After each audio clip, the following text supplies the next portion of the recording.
lo de las geometrías hiperbólicas, y dice el programa que uno debería terminar este curso. Nunca me ha resultado a mí porque nunca uno alcanza a hacer todas las clases, pero esta vez hemos andado también sobre algo, nociones de geometría proyectiva en procesos artísticos. O sea, no nos vamos a meter de nuevo con la matemática, con, eh, con la profundidad que tiene por ese lado, sino que simplemente mirar cómo, en el fondo, cómo se usa la perspectiva, ¿verdad? Y eh, cómo se llegó a la perfección en ese tema. Así que también va a ser una cosa eh, más light de divulgación, digamos, como es la de hoy día. Dicho eso, voy a compartir pantalla.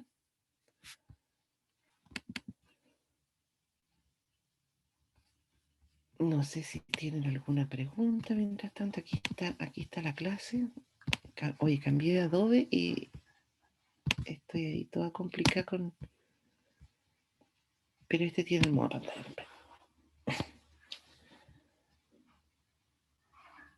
Ya, ¿y por qué no me hace caso?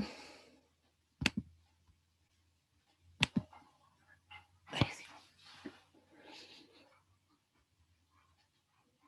Ah, ya. Ahí también, ¿no es cierto? Sí. Chicas, chicos. Ah, ya, gracias. Bien. Habíamos hablado de que este famoso quinto postulado de Euclides es el que nos empezó a producir problemas.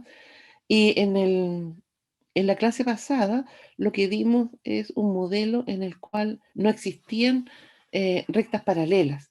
Siempre las rectas tenían algún punto de... Dos rectas cualesquiera tenían puntos de intersección.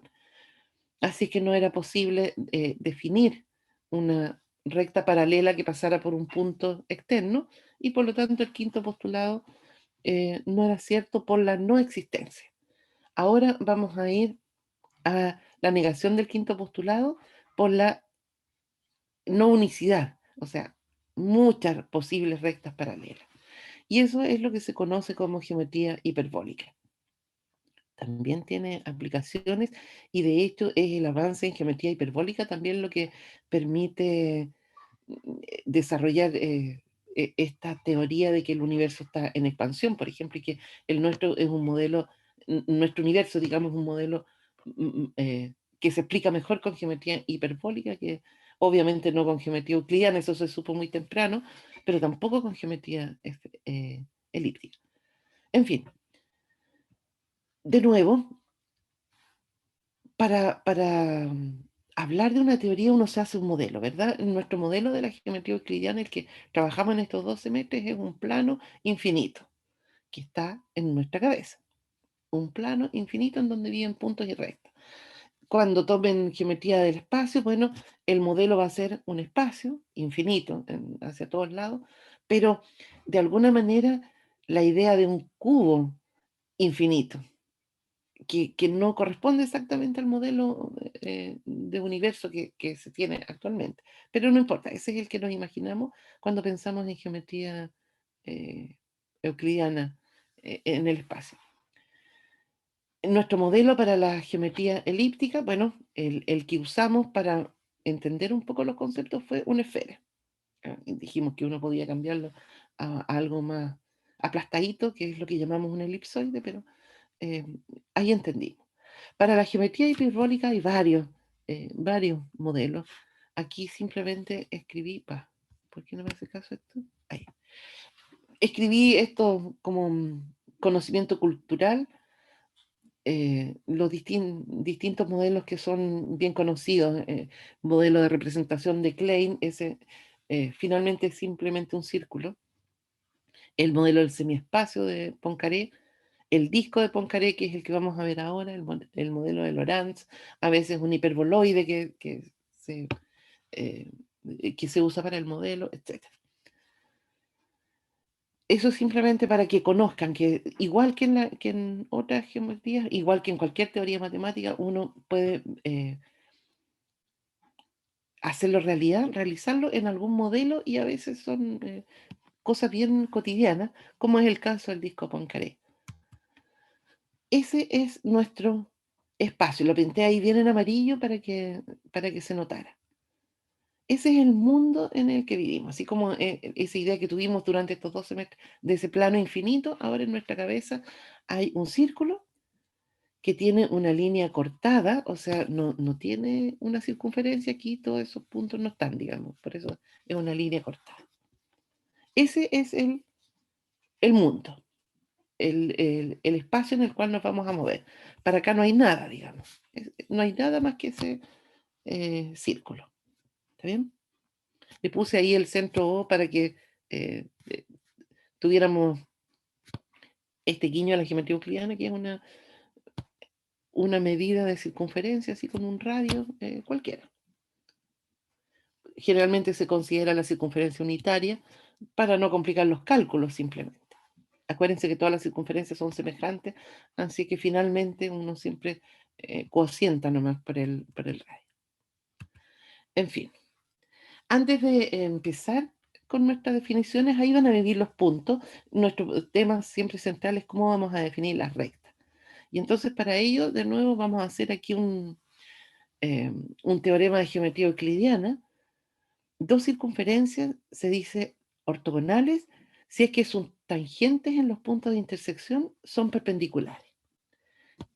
Aquí tenemos dos circunferencias, se intersectaron en los puntos A y B, y cuando yo tracé el radio, bueno, aquí no me quedó muy bueno el dibujo, estoy viendo, y eso que lo hice en GeoGebra, tiro el radio y resulta que el radio de esta circunferencia aquí es tangente a la circunferencia en morado justo en el punto B. Y el radio de la circunferencia roja es tangente a la circunferencia en morado justo en el punto A. Y al revés, pasa con el radio de mi circunferencia morada es tangente en B a mi circunferencia roja y tangente en A. Y por lo tanto, ¿se acuerdan que los radios y las tangentes son perpendiculares? Aquí lo que se forman son ángulos rectos. Y entonces esas dos circunferencias se dicen ortogonales. Fácil, ¿verdad? En vez de decirse perpendiculares, en álgebra lineal se usa mucho más el término ortogonal y desde ahí ha quedado más en la... Cuéntame. Es que en la diapositiva anterior, el orden en que tengo que analizarlo es primero dibujar una tangente a la circunferencia en el punto de intersección entre las dos y de ahí ver si eran perpendiculares. O es el radio hacerlo llegar al punto de intersección y ver si es tangente. O sea, ¿cuál es el orden? O sea, el concepto es dos circunferencias dadas, puede que sean o no ortogonales. Entonces tú lo primero que tienes son dos circunferencias, ¿cierto? Bueno, si las dos circunferencias no se cortan, no son tangentes, ya no hay nada que hacer, no van a ser ortogonales. ¿Ya? Necesito primero que sean circunferencias ahí que se corten. Y ahí busco los puntos de intersección. ¿Sí? Y ahí trazo las tangentes. Voy a trazar, qué sé yo, la tangente a mi circunferencia en rojo aquí, aquí. Si tengo la buena suerte que esa tangente pasa por el centro, entonces voy bien, ¿verdad? Si tengo la mala suerte de que no pasa por el centro, ya no van a ser ortogonales. Ah, ya. Porque acuérdate que tiene que ser perpendiculares ahí el radio con las tangentes. Ya. ¿Sí? ¿Sí? Bueno, lo interesante es esto. Que si yo me doy una circunferencia cualquiera y un punto P que está en su interior, entonces hay infinitas circunferencias que son ortogonales a la circunferencia dada y que además pasan por el punto P. Ese es lo crucial de lo que viene en adelante y es lo único que vamos a mirar con cuidado, digamos. El resto lo vamos a ir hablando. A ver, ¿cómo es esta historia? Es muy pesadita. Ahí. Tengo una circunferencia. Voy a buscar la linternita.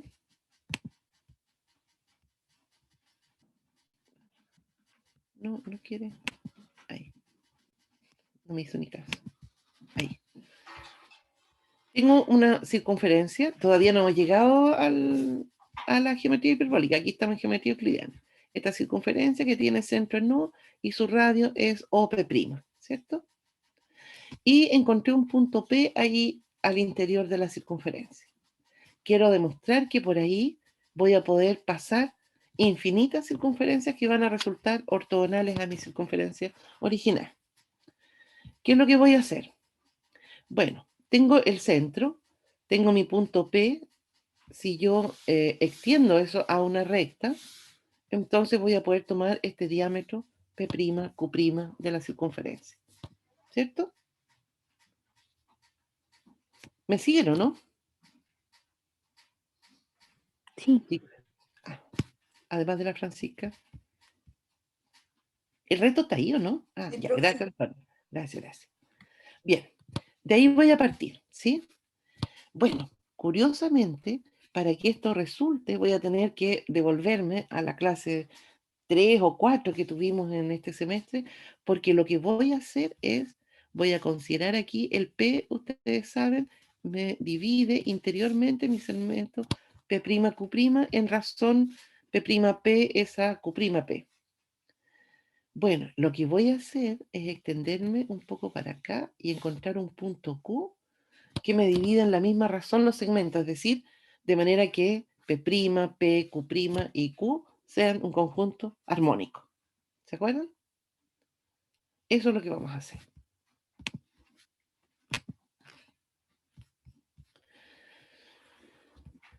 ¿Se acuerdan? Uno extendía, esto tengo que estar todas las veces sacando la linterna. Ahí.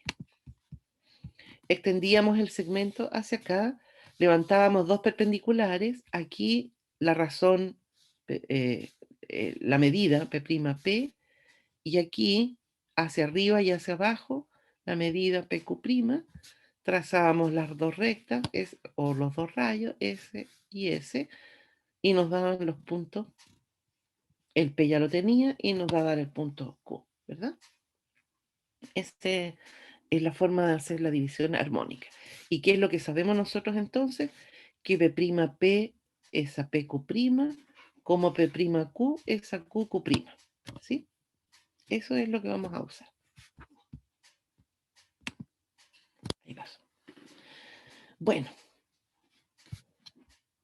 en el segmento PQ, estos dos puntos que encontré para la división armónica, voy a trazar la simetral. De hecho, voy a trazar la recta entera aquí, la simetral, y me voy a parar en cualquier punto de esa simetral. Y ese lo voy a hacer el centro de mi circunferencia. ¿Se acuerdan que la simetral, eso es del curso anterior todavía? Esta perpendicular por el punto medio es el lugar geométrico de todos los puntos que equidistan de P y de Q. Entonces, si yo elijo cualquier punto en la simetral, en este caso fue O'P es igual a O'Q como medida. Bueno, ese va a ser el radio de mi circunferencia en verde. Y lo que yo digo es que ahora esas dos circunferencias son ortogonales. Y que si yo elijo un punto más abajo y trazo la circunferencia que pasa por ahí, también esa circunferencia va a ser ortogonal. Y si sigo hacia abajo y trazo desde aquí otra circunferencia, también va a ser ortogonal y hacia arriba, etc. O sea, todas las circunferencias que tienen su centro en la simetral de P y Q, de PQ, y tienen radio, el centro o prima P, van a ser ortogonales a mi circunferencia original. ¿Está bien? ¿Me siguen, cierto? Ya. ¿Cómo demostramos eso? No sé, porque no. ¿De qué me puedo de qué podría afirmarme si lo único que tengo es un par de circunferencias? Ah, bueno. Entonces, como no se me ocurre que, me doy cuenta que estos P y Q son los que forman este conjunto armónico que yo tengo desde esa clase 5 o 6 que tuvimos, una proporción. Y desde esa proporción voy a trabajar. Ah, no, antes de eso, mencionar, tengo dos circunferencias y tuvimos ya un curso, la mitad del curso dedicado a la circunferencia. En particular, si yo miro este punto O, el centro de mi circunferencia fucsia, como un punto externo a mi circunferencia en verde, entonces yo puedo, lo que sé es que la potencia de O con respecto a la circunferencia verde es OP por OQ, ¿se acuerdan? Y que si yo paso este O por cualquier recta aquí que corte la circunferencia, va a ser el mismo producto. Pero si yo la paso por la tangente, entonces va a ser esa medida al cuadrado. Y entonces lo que voy a hacer un dibujito aquí.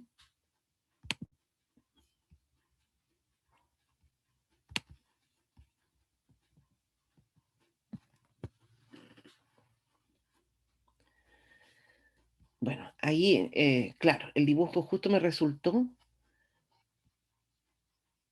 Si a este punto lo llamo A, entonces la potencia del punto O con respecto a la circunferencia en verde, que es OP por OQ, es también OA cuadrado, ¿cierto? Ahora, tal como estoy viendo en el dibujo, en realidad OA va a ser lo mismo que OP'. Ah, claro, en ese caso justamente sería mi radio de la circunferencia que es tangente, de la circunferencia fucsia, que es tangente a la circunferencia verde. Y con eso tendría efectivamente que la potencia de O es OP' cuadrado. Ah, y entonces justamente eso me dice que eso es perpendicular. ¿Me siguen o no?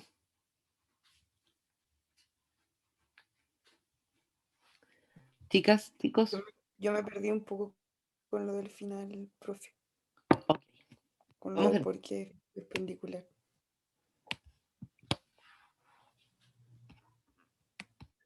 Para que sean ortogonales, mi circunferencia fucsia y mi circunferencia verde, yo necesito demostrar que aquí las tangentes se cortan en forma perpendicular.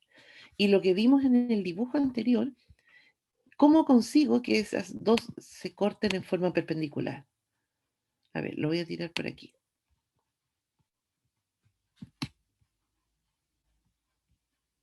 Bueno, debería la seguir ahí.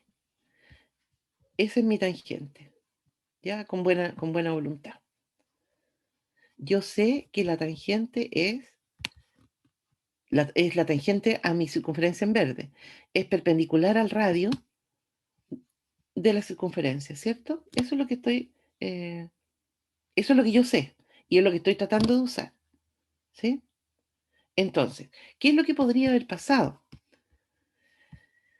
Que mi punto, voy a borrar aquí, no sé, que mi punto, suponte que mi punto, voy a borrar de nuevo para tratar de hacer un dibujo un poco más,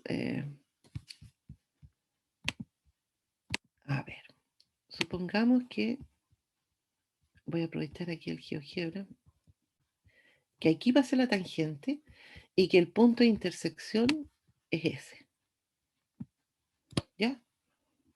Que ahí se intersectaron las dos. Entonces yo sé que este es un ángulo recto, ¿cierto? Estoy suponiendo, no sé si lo logran ver, que en mi dibujo, ah, a ver si, no, esto me falta aprender a manejarlo.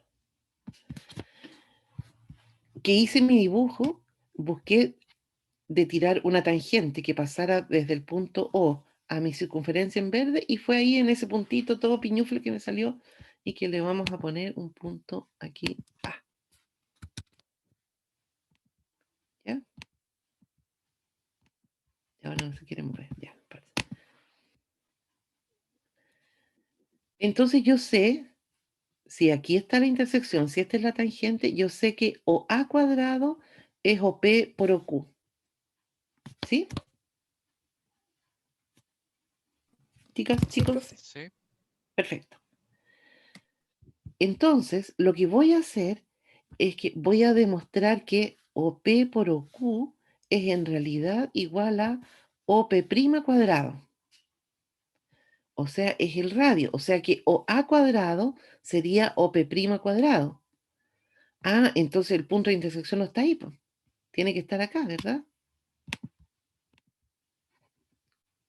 Si yo demuestro que la potencia de O con respecto a la circunferencia en verde es OP' cuadrado, quiere decir que ese punto de intersección tiene que estar en las dos circunferencias, porque por un lado es tangente y por otro lado me tiene que dar justo el radio de la circunferencia en fucsia.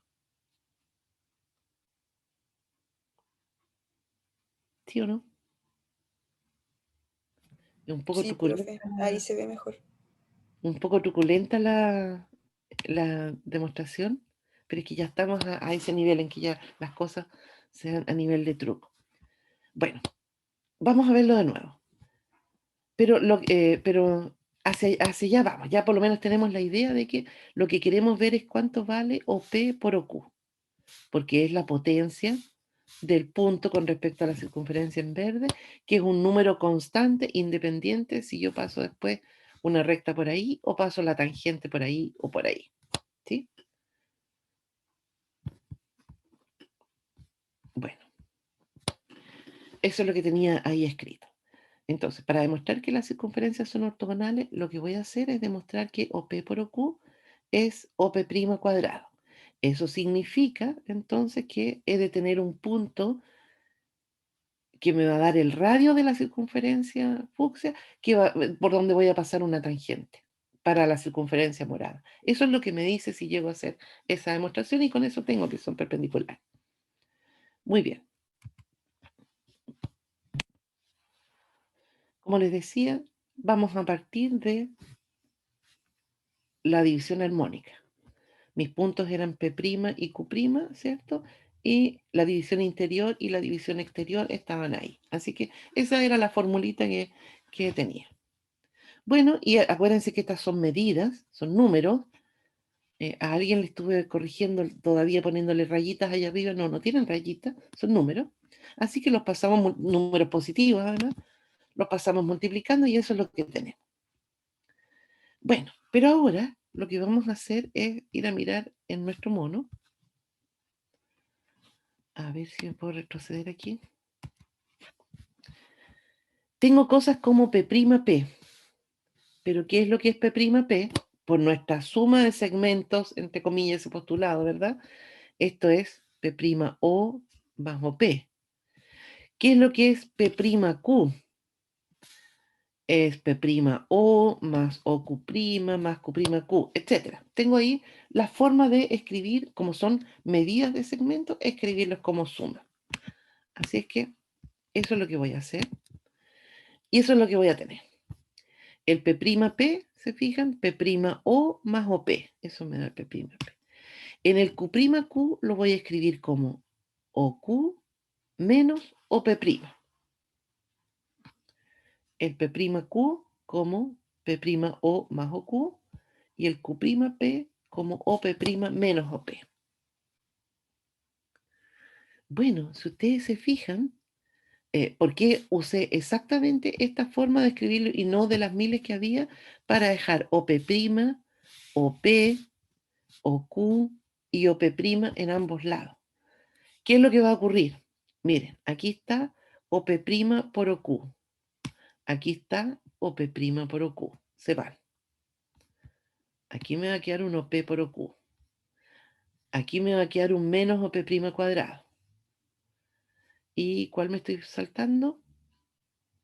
Ah, siempre hago la misma. Ese. Ah, el OP con el OP' menos OP por OP' que está aquí. Menos OP por OP'. Se va también.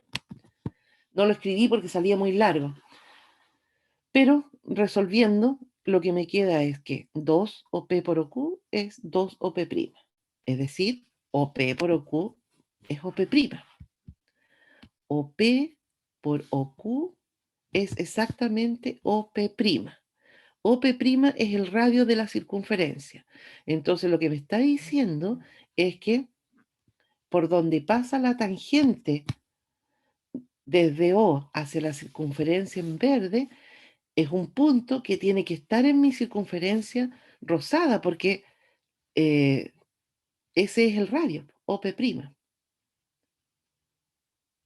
Y entonces tengo que pasar la tangente, o sea, tiene que estar en el verde, pero tiene que ser un radio, tiene que estar en el rosado, por lo tanto, o bien está ahí, o bien está ahí. Ahí están mis dos tangentes, no están en otro lado. Simplemente usando la propiedad de la potencia. ¿Está bien? Sí, Chicas, profe. chicos, es eh, más complejo de lo que estábamos acostumbrados. De a poco se nos han ido poniendo más complejos los teoremas, pero tenemos ya todas las herramientas, no hay ningún punto ahí que no esté justificado. La gracia fue que tenía aquí mis puntos de la división armónica, me paré en la simetral, en cualquier punto de la simetral, y tuve esta circunferencia, pero entonces eso me obligó, fíjense, en esa propiedad que alguna vez vimos y que parecía tan inútil, que si yo paso, voy a, de nuevo, a ver, no me devolví ahí. Esta cosa que no me hace mucho caso.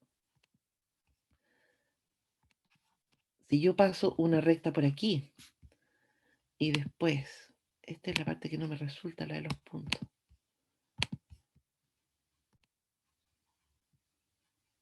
Como ese punto de intersección, si me tienen fe, esos van a ser los puntos de intersección, bien grandotes. Y les pongo, a este le voy a poner A, y a este le voy a poner B. Entonces lo que yo sé es que OP por OQ es igual a OA por OB, ¿cierto? Y por ahí aprendimos que también eso era igual a donde estaba el punto tangente, a esa medida al cuadrado. Y resulta que la medida al cuadrado que me dio es la medida del radio. Entonces, por eso es que sé que el punto de intersección tiene que ser ese o tiene que ser ese, porque si estuviera en cualquier otro lado, la tangente, si estuviera ahí, me daría un valor que es menor que OP' cuadrado. Y si estuviera más arriba, me daría un valor que es mayor. Así que la única posibilidad es que esté ahí. Listo. Y por lo tanto, entonces, llegué con el radio de esta circunferencia a la tangente, o sea, al punto de aquí que también es perpendicular al radio. Y es análogo para el otro lado. Así es que efectivamente ahí tengo que esas dos circunferencias son ortogonales. Pero la gran gracia es que este O' lo pude poner en una recta infinita, en cualquier lado. Y por lo tanto, hay infinitas circunferencias ortogonales a mi circunferencia rosada que pasan por P. Bueno, eso me va a servir para mi definición. Tenemos dos tipos de rectas en este modelo. Una son los diámetros.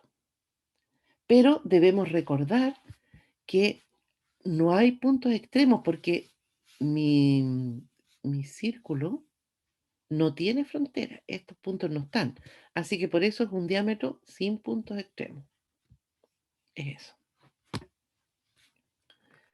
Pero las otras rectas van a ser estos pedacitos de circunferencias ortogonales. Miren qué truculento.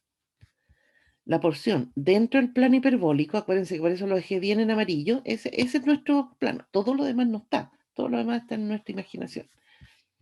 Entonces, la porción dentro del plano hiperbólico de circunferencias ortogonales a esta circunferencia unitaria van a ser rectas. Aquí dibujé una, por eso puse ahí las perpendiculares y todo para que nos diéramos cuenta. Toda esa era una circunferencia ortogonal. Ya, pero es que todo eso de allá no está. Este pedacito en este modelo es una recta. ¿Sí? Acuérdense que en el, eh, en el anterior era la geodésica, así que ya no nos sorprende que las rectas no sean rectas, ¿cierto? Bueno, así es que los puntos que están por ahí, las rectas, o bien diámetros sin sus puntos extremos, en ese caso van a ser segmentos, pedazos de segmento, ¿verdad? O estos pedacitos de circunferencias ortogonales. Ahora, la gracia que tiene este modelo es que la forma en que voy a medir distancia, o sea, mi fórmula de distancia hace que los valores se vayan achicando a medida que me voy acercando al centro, al extremo, de manera que nunca llegue hasta el extremo porque no hay puntos ahí. Ya, veamos entonces qué pasa con los postulados si es que tengo ese modelo. Una circunferencia unitaria habitualmente, bueno, una circunferencia que no está, que me limita nomás un círculo donde viven puntos y donde viven estos dos tipos de rectas, estos diámetros sin puntos extremos o estos pedacitos de circunferencia sin puntos extremos también. Entonces, el primer postulado dice por 2 puntos pasa una única recta. Bueno, si tengo 2 puntos que pertenecen a un diámetro, yo ya sé que por ahí pasa una sola recta porque pasa una sola recta, así que ese pedacito segmento también es único, ¿verdad? No hay problema. Pero ¿qué pasa si no? Si tengo 2 puntos que no pertenecen a un diámetro. Bueno, en cada uno de esos puntos tengo que hacer este juego de la construcción armónica para buscar la simetral y en la simetral ha de dividir los centros de todas las circunferencias ortogonales que van a dar las rectas. Pero si ahora tengo 2 puntos, esas simetrales se van a intersectar en un único punto. Así que voy a tener una sola posibilidad de construir una recta en este modelo, que es este pedazo de la circunferencia ortogonal. Así que efectivamente, en este modelo no tengo ningún problema como tenía con las antípodas ni nada. Si me doy 2 puntos en este modelo, tengo una sola recta, ya sea uno de estos diámetros o uno de estos pedacitos de circunferencia. Bien, ahí están los modelos de mis dos rectas. Aquí en el punto A y D, entonces voy a pasar un único diámetro, pero si tengo el punto C y D, por C tenía infinitas rectas, por D tenía infinitas rectas, pero por la construcción que ya tengo, el centro de esas circunferencias para construir las rectas están las simetrales y las simetrales se intersectan en un solo punto. Así que no hay problema. ¿Qué es lo que dice el postulado 2? Que todo segmento puede extenderse indefinidamente en una recta. Bueno, aquí uno mira en su mono y dice, bueno, no, hay ahí unos extremos, pero acuérdense que los extremos no están. Y entonces nunca se alcanza ese borde y la forma en que voy a medir la distancia me va a permitir que, a pesar de que yo con mis ojos veo que están a una distancia que puedo medir con una regla, no se miden con regla. Hay una fórmula que hace que esa distancia sea cada vez, se alargue, se alargue, se alargue. Así es que el modelo funciona.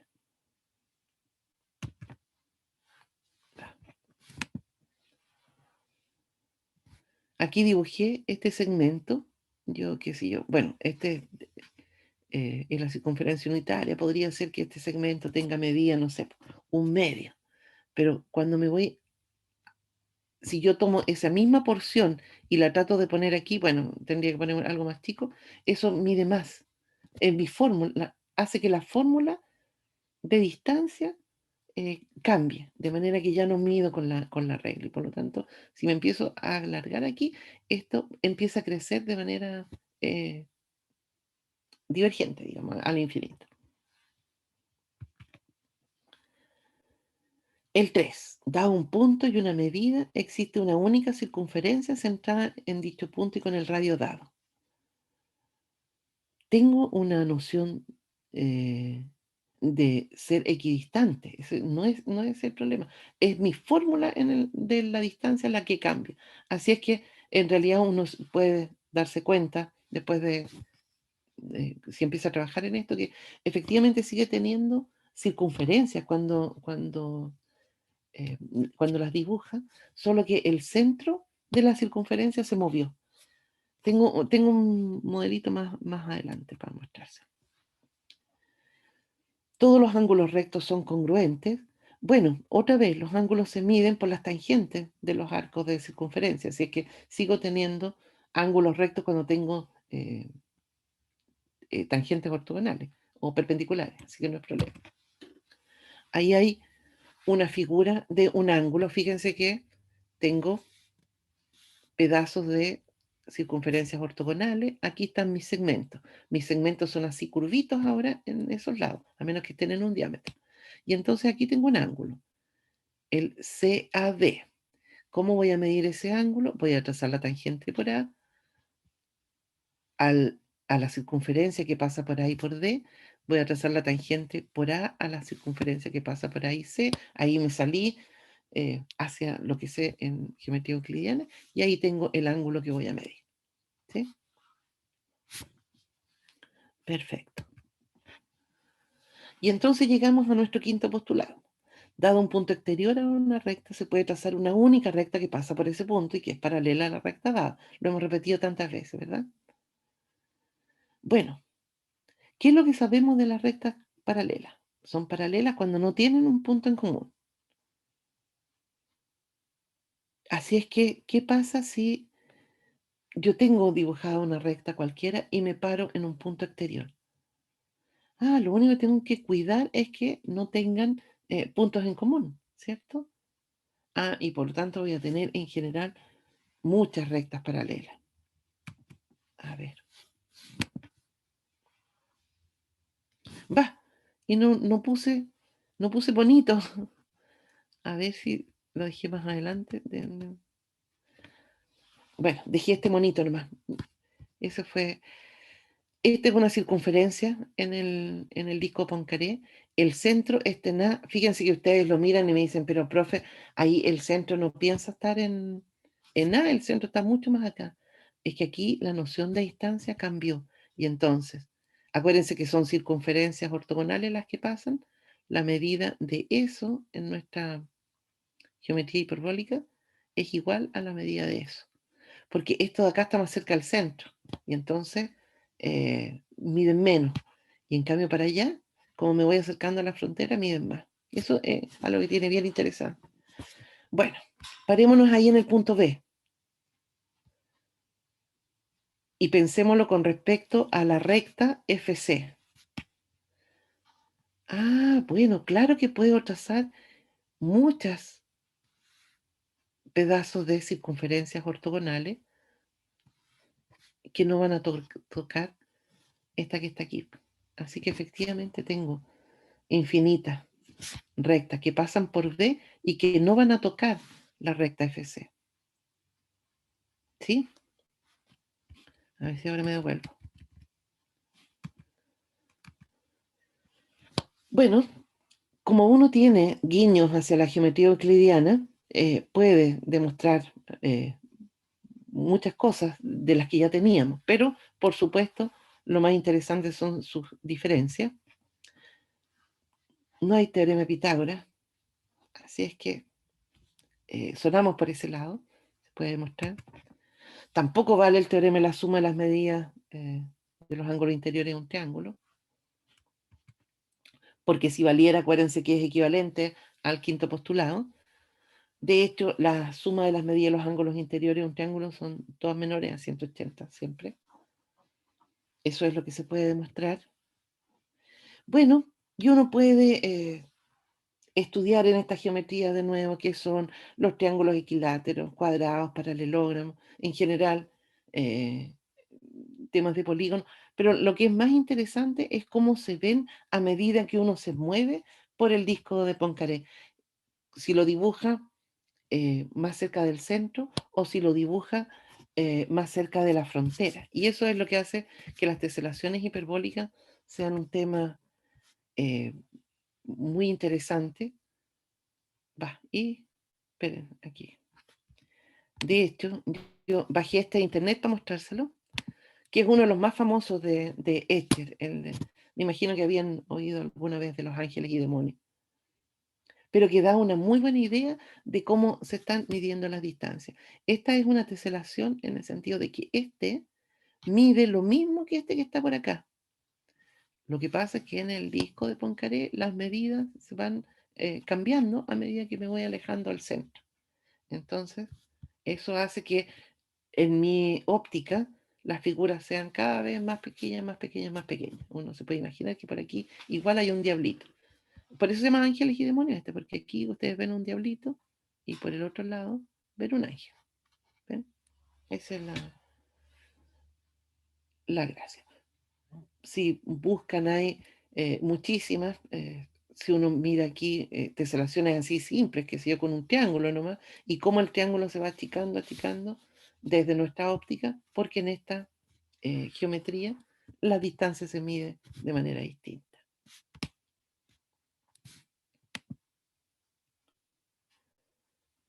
No sé qué les pareció. Muy enredado, muy loco el tema. Yo por lo menos me caí toda la clase.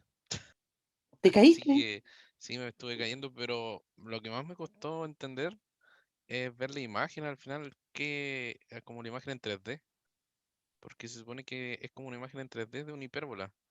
Y me estuve buscando en internet por mientras, y bueno, hay ejemplos que son súper interesantes.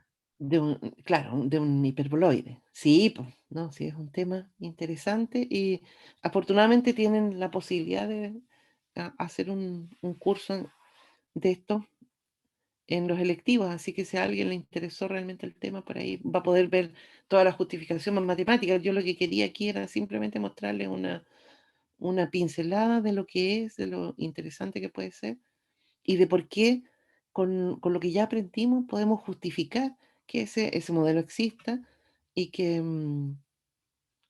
una recta, esa idea, ¿se acuerdan que hablamos de ideas intuitivas, de que una recta es una recta? Porque uno no puede explicarlo de otra manera. eh, bueno, uno puede desafiar un poco la intuición y armar modelos matemáticos diferentes. Así es que tuvimos un modelo elíptico, esférico, donde las rectas son circunferencias, las circunferencias máximas, ¿se acuerdan? Y este modelo donde las rectas son pedacitos de circunferencia, bueno, además de los diámetros, y que tienen esta idea de infinito a pesar de que estamos en algo que estamos viendo acotado simplemente porque en vez de medir con los números reales, así común y corriente, lo que hicimos fue una medida que se va adaptando a medida que nos alejamos hacia el disco. Así que igual tiene incluso, yo diría, consecuencias de tipo ya casi teológico, ¿sí? De cómo uno puede entender el infinito. Em, Así es que eso era. Es una compensación por todas las clases que hemos tenido, así de casi las 2 horas. Estas clases más cortitas, porque son, como les digo, simplemente algunas pinceladas de lo que uno puede visualizar en otro modelo. Esto que decía Byron, cuando uno lo mira en un hiperboloide, este mismo otro no es el disco Poincaré, es otro modelo. t- eh, También tiene más o menos el mismo sentido, pero le da más más la idea de cómo se puede entender el universo, por ejemplo. Este es un modelo un poco más plano, porque bueno, eran los cursos de geometría plana los que estábamos haciendo, así que no quería meterme muy tridimensionalmente por ahí. Así que si, no sé si tienen consultas, comentarios, Profe, cuenta de Francisco. para trabajar con ese disco, em, es que, o sea, por ejemplo, si yo quisiera hacer un dibujo o una teselación en él, yo tendría que manejar la fórmula y todo para ver la proporción entre las figuras que tengo que ir haciendo a medida que me voy acercando al extremo, o sea, si así no, como Sí, no, es un tema súper interesante porque ahí entra un concepto que no les quise meter yo, que es el de inversión, que tienen que haberlo visto en GeoGebra. Entonces uno va hacia afuera, mira la figura y la proyecta sobre eh, dentro de la circunferencia. Ahí hay más matemática involucrada, ¿no? Eh, hay toda una técnica de cómo ir trabajando.